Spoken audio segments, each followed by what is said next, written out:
নমস্কার বন্ধুরা, আপনাদের মা ও মেয়ের রান্নাঘরে জানাই অনেক স্বাগত। আশা করছি আপনারা সকলে ভালো আছেন, আমরাও ভালো আছি। আজ আপনাদের সাথে শেয়ার করব খাজার রেসিপি। তাই প্রথমে আমরা এখানে নিয়ে নিয়েছি প্রায় 4 কাপ মতো ময়দা, তার মধ্যে অল্প একটু পরিমাণে নুন দিয়ে নিয়েছি আর বেশ অনেকটা পরিমাণে সাদা তেল দিয়ে আমরা এখানে ময়াম দিয়ে নিলাম। অল্প অল্প পরিমাণে জল দিয়ে ময়দা মেখে নিলাম।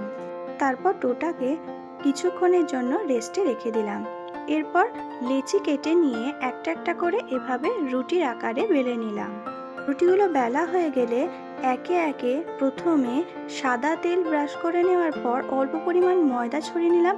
এভাবে প্রত্যেকটা লেয়ারে কিন্তু আমাদের ভালো করে সাদা তেল ব্রাশ করে নিতে হবে আর অল্প পরিমাণে ময়দা ছড়িয়ে দিয়ে পরপর রুটিগুলোকে সাজিয়ে নিতে হবে। যত রুটি এভাবে একটার পর একটা সাজাবেন, লেয়ারগুলোও কিন্তু ঠিক ততটাই ভালো বোঝা যাবে। তাই আমি এখানে 6টা রুটিকে পরপর সাজিয়ে নিয়েছি। এরপর ওপর থেকে আরেকটু পরিমাণে তেল দিয়ে নিলাম।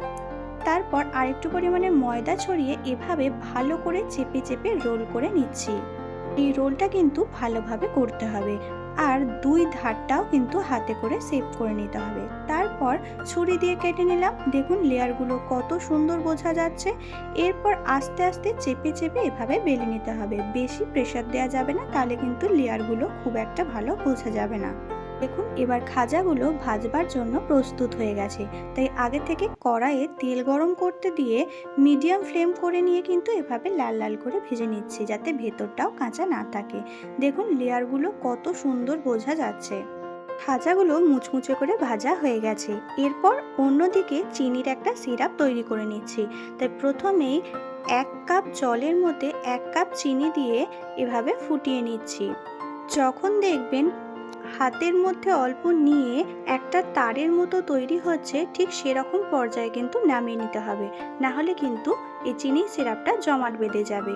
এরপর একটা একটা করে খাজা এর মধ্যে ডুবিয়ে নিয়ে ছান্তার সাহায্যে ছেঁকে নিচ্ছে, যাতে এক্সট্রা যে রসগুলো আছে সেগুলো ঝরে পড়ে যায়।